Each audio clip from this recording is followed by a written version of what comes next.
अमरावतीचे सुपुत्र भूषण गवई उद्या सरन्यायाधीश पदाची शपथ घेणार आहे। आपल्यासोबत त्यांच्या मातोश्री आई कमलाताई गवई आहे, आपण त्यांच्याशी बोलूया।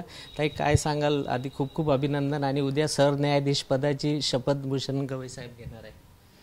नाही, सर्वप्रथम तर तुमचं पण अभिनंदन, कारण की त्याच्या सरन्यायाधीश पदामध्ये तुमचा सर्वांचाच आशीर्वादाने वाटा आहे, त्यामुळे मी सर्वांचंच अभिनंदन करेल।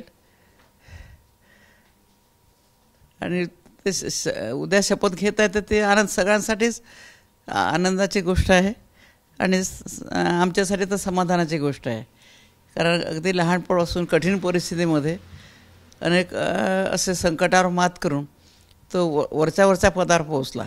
सरन्यायाधीश पदावर एकदम नाही पोहोचला, आधी खालून वर असे सीडी पोहोचत तो सरन्यायाधीश पदापर्यंत पोहोचला। आणि मधल्या काळामध्ये जी पदं त्याला मिळाली त्या पदालासुद्धा त्याने योग्य न्याय दिला। तर त्यामुळे मला असं वाटेल की ह्याही पदाला तो योग्य न्याय देईल, ह्याबद्दल मला म्हणजे खात्री आहे। लहानपणापासून त्यांचं शिक्षण तुम्ही घडून आणलेलं आहे। दादासाहेब गवई पण होते। कोणतं संकट असं तुम्हाला आठवते की खूप कठीण प्रसंग होता पण तरी त्यांनी मात केली आणि आज ते इथपर्यंत पोहोचले? नाही, परिस्थिती साधारण म्हणजे हलाखीचीच होती। तर त्यामुळे इथं जी आम्ही ज्या वस्तीमध्ये राहत होतो फ्रेझरपरामध्ये, त्याजवळच एक शाळा होती, ती त्याला गजेकाठ म्हणायचे। तर ते गजेकाठ म्हणजे मोकाट जनावरं ज्यामध्ये कोंडतात त्याला त्या वास्तूला गजेकाठ म्हणायचे। तसेच ह्या शाळेला गजेकाठ म्हणायचे। तर ह्या गजेकाठामध्ये पहिल्या वर्गाचं त्याचं शिक्षण झालं। तर रीतिरिवाजाप्रमाणे जे इतर आईवडील जसे करतात त्याप्रमाणेच आम्ही त्याला, कारण की खूप मोठं गलेलठ फी देऊन त्या शाळेमध्ये टाकणं हे आम्हाला त्यावेळेस शक्य नव्हतं। तर त्यामुळे ह्या जवळच्या शाळेमध्ये आम्ही त्याला टाकणं हे आम्हाला योग्य वाटलं। तर त्या नंतर तो आपलं शिकत राहिला आणि आपल्या कर्तृत्वाने मेहनतीने आणि त्यामध्ये जी धडाडी होती, मेहनत करायची जिद्द होती, आत्मसात करण्याची कला होती, त्या सगळ्या जोरावर तो स्वतःहून पुढे गेला। मग आईवडील जे लक्ष देतात ते त्यांचा कर्तव्यच असते ना, म्हणजे रुटीन जसे आईवडील लक्ष देतात तर त्याप्रमाणे लक्ष दिलं, ते काय फार आम्ही विशेष केलं अशातला काही भाग नाही। आणि पुढे जो मोठा जो झाला तर तो त्याच्या कर्तृत्वाने, त्याच्या अभ्यासाने, त्याच्यामध्ये जे लगन होती, वाचनाची आवड होती, तो मोठे पदं वरचे जो घेत गेला, हे त्याचं श्रेय मी तरी त्यालाच देईल। लहानपणाची कोणती आठवण तुम्हाला आठवते आजही ते तुमच्या स्मरणात आहे त्याची? त्याचा जो झाला तेव्हा थोडा मला त्रासच झाला, परंतु तो झाला तेव्हा आम्हाला कुटुंबियाला सगळ्यांना खूप आनंद झाला, कारण त्यावेळेस भूमिहीनांचा सत्याग्रह होता। तर भूमिहीनाचा सत्याग्रह असल्यामुळे साहेब त्या सत्याग्रहामध्ये जावं का नाही ह्या द्विधा मनस्थितीमध्ये होते। तेवढे त्याचा जन्म झाला। मग कार्यकर्ते म्हणायला लागले की आता आनंदाची बातमी आहे, त्यांनी पेढे वगैरे वाटले आणि इतक्या लोकांना जमिनी मिळतील, त्यामुळे आपण ह्या मोर्चामध्ये सामोरं जा, असं कार्यकर्त्यांनी विनंती केली।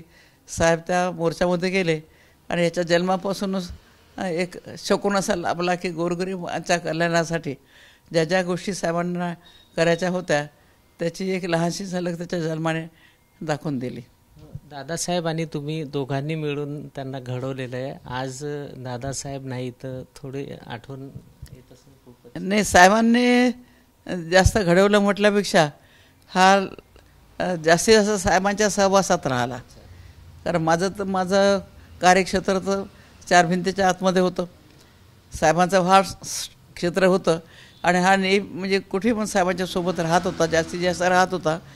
त्यामुळे येणार जाणाऱ्या लोकांचा ज्या वेळेस साहेब कुठे भेटीला जायचे, भाषणं करायचे, तर ह्याचा इम्पॅक्ट ह्याच्यावर पडला आणि त्यामुळे तो जास्तीत जास्त साहेबांचे मध्ये जे गुण होते ते त्याच्यामध्ये उतरले आणि त्याप्रमाणे तो वागायला लागला। पुष्कळदा गुण पाहणं, परंतु जोपर्यंत ते आत्मसात करून आपण ते अंमलात आणत नाही तोपर्यंत काही अर्थ नसतो। तर त्याने स्वतः त्याप्रमाणे वागला तो आणि म्हणून मोठा झाला। आणि त्यातही त्याचा जो स्वभाव आहे निगर्वी गरिबांना मदत करणं. तर मला तर पुष्कळदा असं वाटतं की तो पूर्वीपासून गोरगरिबांना मदत करत आला. ह्याच्या श्रमाने त्याला तर ते पद मिळालंच, पण गरिबाचा आशीर्वादही त्याला खूप मिळाला. कारण दान पुण्य खूप करतो, अजूनही गरिबांना मदत करतो, जे अडल्याला मदत करतो, शाळा कॉलेजमध्ये कोणाला काही गरज असेल त्यांनाही मदत करतो. दवाखान्यामध्ये कोणी जर ॲडमिट असेल तर त्यांचा फोन करणं, थोडीफार आर्थिक मदत करणं, ह्या गोष्टी म्हणजे सेवा करण्याची प्रवृत्ती ही त्याच्यामध्ये उपजतच आहे. आणि तो त्याच्या घडण्यामध्ये एक आशीर्वाद समजून त्याचा उपयोग त्याला झालेला आहे. परंतु बाकीचा त्याला त्याच्या श्रमाचाच मोबदला त्याला मिळाला हे मी म्हणेल. एक शेवटचा प्रश्न, सर्वोच्च पद आहे सरन्यायाधीश पद.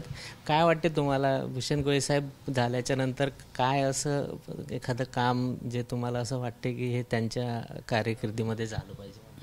नाही, जेही त्याच्याकडे येतील आणि देशाला पूरक राहतील आणि लोकांना उपयोगी पडणारे जे कामं त्याला काय ज्या केसेस येतील त्याप्रमाणेच त्याला निवाडा करावा लागेल ना.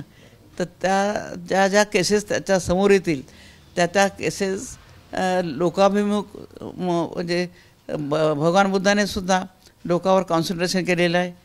तुम्ही जर अतिशय बारकाईने वाचलं असेल तर बाबासाहेबांनी सुद्धा लोक म्हणजे माणसावर केंद्रबिंदू ठेवून म्हणजे हे संविधानाची निर्मिती केलेली आहे.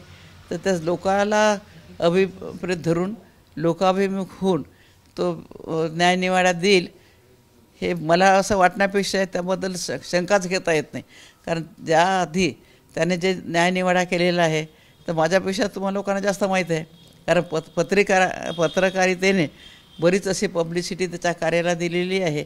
आणि त्यामुळे आतापर्यंतच्या काळामध्ये त्यांनी जे जे कार्य केलेलं आहे हे सगळं तुम्हा लोकांना अभिप्रेत आहे.